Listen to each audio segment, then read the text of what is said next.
I'm Nigel, and I've got no idea what I'm doing. As some of you guys know, in the past I've spent some time restoring a couple of cars. Great fun, but they are good long projects and they took up a bit much space in the garage. So this time around I've decided it's time to do something a little bit smaller, a little bit more manageable and a little bit less costly. Problem was, something happened, something fell into my lap, something that I couldn't say no to. So we got this.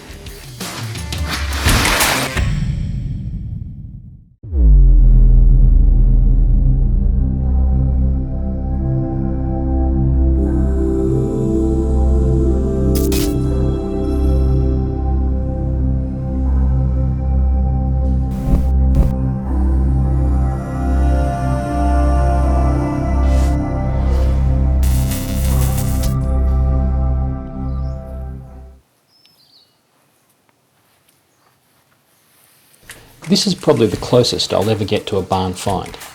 Now technically, this isn't a barn, and this car was never really lost, but I think it's still close enough.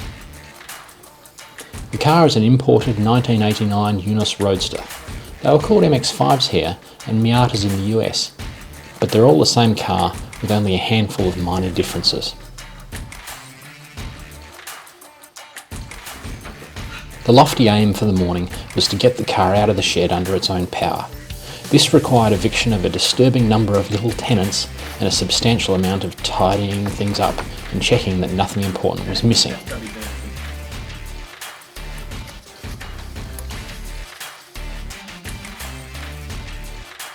After checking the vitals, installing some new plugs, getting some fuel in the car and hooking up the jump leads, we gave it the proverbial kick in the guts. Can you get anything on the frame?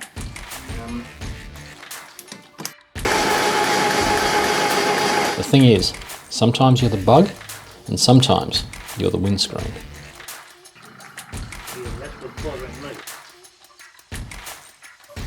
And for now, we were the bug.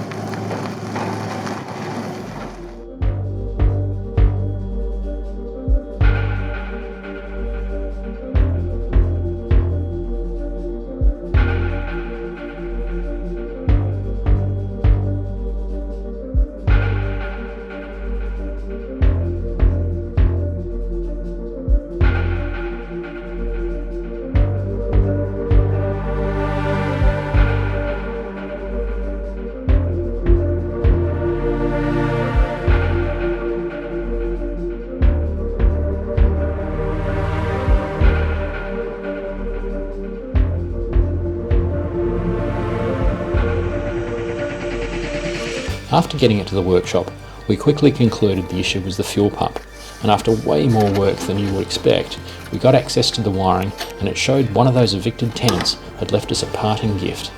But after a quick bit of work with the soldering iron, we were ready to try again.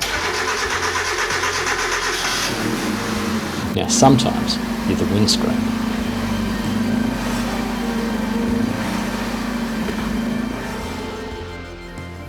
Next time, we'll be servicing the engine and looking at the brakes, which at the moment go straight to the floor.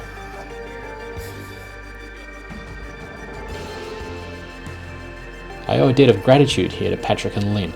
Without them, literally none of this would have been possible. So thanks Patrick. Thanks Lynn.